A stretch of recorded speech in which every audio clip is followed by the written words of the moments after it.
Disa prej rrugëve kryesore të qytetit të Vlorës janë përfshirë në programin e Bashkisë për Rehabilitimin dhe Riveshjen me asfalt, me synim për të përmirësuar infrastrukturën rrugore, si dhe për të lehtësuar qarkullimin e automjeteve. Një ndër segmentet ku ka nisur ndërhyrjet është edhe aksi nga rrethrotullimi i Skelës deri në zonën e njohur si Ishvola, një rrugë me fluks të lartë lëvizjeje gjatë gjithë vitit dhe veçanërisht në sezonin turistik. Punimet kanë nisur këtë të mërkurë dhe janë në fazën e parë. Ato po zhvillohen në njërin korsi të rrugës, ndërsa korsia tjetër është lënë e hapur për të garantuar lëvizjen e automjeteve, si dhe për të shmangur bllokimin e plotë të qarkullimit. Në terren janë angazhuar mjetet dhe punojësit e firmës zbatuese, të cilët po kryejnë heqjen e shtresës së amortizuar të asfaltit dhe përgatitjen e sipërfaqes për shtrimin e shtresës së re.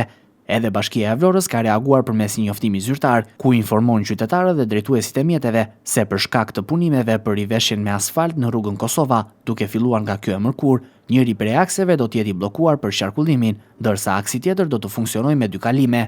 Autoritetet vendore u kanë bërë thirrje qytetarëve që sipas mundësive të përdorin rrugë alternative gjatë ditëve në vijim, në mënyrë që të shmangin vonesat dhe krijimin e trafikut. Ndërhyrja në këtë segment konsiderohet e rëndësishme jo vetëm për përmirësimin e kushteve të qarkullimit, por edhe për rritjen e sigurisë rrugore. Prej kohësh, pjesë të kësaj rruge kishin pësuar dëmtime, të cilat ishin bërë më të dukshme pas ndërhyrjeve nëntoksore për vendosjen e infrastrukturës së re të ujësillësit. Për pasojë, riveshja me asfalt ishte një domosdoshmëri. Bashkia bën me dije se puna nuk do të kufizohet vetëm në këtë segment. Aktualisht në qytet po vijojnë edhe janë planifikuar ndërhyrje edhe në rrugë të tjera, të cilat ka nevojë për rehabilitim pas investimeve të kryera në rrjetin nëntoksor.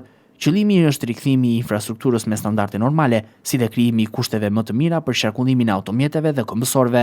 Këto investime marrin një rëndësi tepër të veçantë në prag dhe gjatë sezonit turistik, kur Vlora përjeton një rritje të ndjeshme të numrit të automjeteve për shkak të turistëve dhe vizitorëve. Përmirësimi i gjendjes së rrugëve shihet si një domosdoshmëri për të garantuar lëvizje më të shpejtë, më të sigurt dhe më komode për të gjithë përdoruesit e rrjetit rrugor. Autoritetet vendore kanë kërkuar mirëkuptimin e qytetarëve për shqetësimet e përkohshme që mund të shkaktojnë gjatë zhvillimit të punimeve, duke theksuar se këto ndërhyrje janë të nevojshme për përmirësimin afatgjatë të infrastrukturës së qytetit. Në përfundim të tyre pritet që segmentet e rehabilituara të ofrojnë standarde më të mira qarkullimi, si dhe një pamje më të rregullt urbane për një nga zonat më të frekuentuara të Vlorës.